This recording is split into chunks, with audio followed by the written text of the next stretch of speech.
Ayan po, DT10. Aside po sa vibration issue niya, ito po. Di po yan dumaan sa bangga.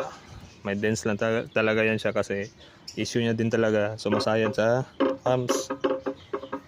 Tignan nyo, pati dito sa kanyang rubber link o lalagyan ng rubber link. Lubog dito, mataas dito. Tignan nyo ha. Ito, sa lagyan ng bushing niya or sa axle, baba dito, right side. Sa personal, klarong-klaro talaga.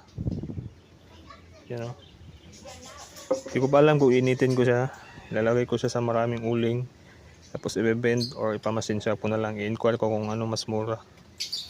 Then dito sa lagay ng rubber link, yan o.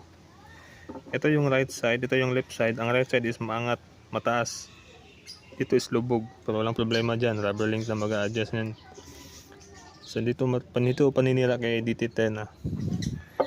Ito lang talaga yung probs na nakikita ko. Hindi ko alam kung ganito din ba sa inyo. You know.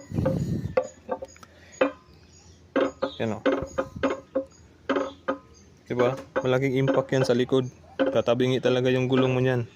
Hindi lang pag ganun, kundi ganyan konti tapos giwang. Sa tagilid yung gulong konti tapos pagiwang. Okay lang sana ako pag ganun. Pantay pa rin ang kain. Problema dito is tatabingi siya ng konti tapos parang giwang. Kung mas lalong gigiwang siya kung hindi balance tong center by center dito. May idea tayo niyan kasi nagpa-fabricate din tayo at gumagawa din ako ng mga modification.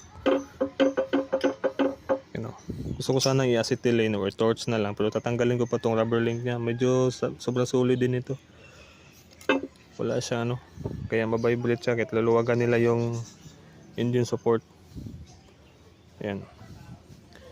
So dito ko siya ilalagay. Pag di ko nagustuhan, lipat ko na lang sa motor ng misis ko. Click battery din yung sa kanya.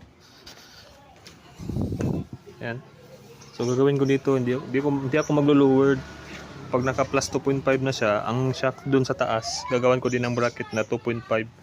Stock shock pa rin gagamitin ko para same pa rin yung tindig niya. Hindi na siya maglo-lowered. Kasi minsan umuwi ako dun sa amin sa bukid. Kaya kailangan talaga mas mataas. Kaya pinalakihan ko na rin yung gulong. Bago lang din to, 120. Kaya pa yung clearance niya. Tinry ko muna mag-gripper. So okay naman. Stock pa rin lahat ng CVT ko. 800, naka-stock flyball. Genuine pa po yan lahat, pinalitan ko. Pero plan ko mag 1,000 center spring, clutch spring, at saka magpalit ng bola. Then 100 sa harap. Okay naman siya sa daily biyahe ko. Pero ito lang talaga problema. DT10.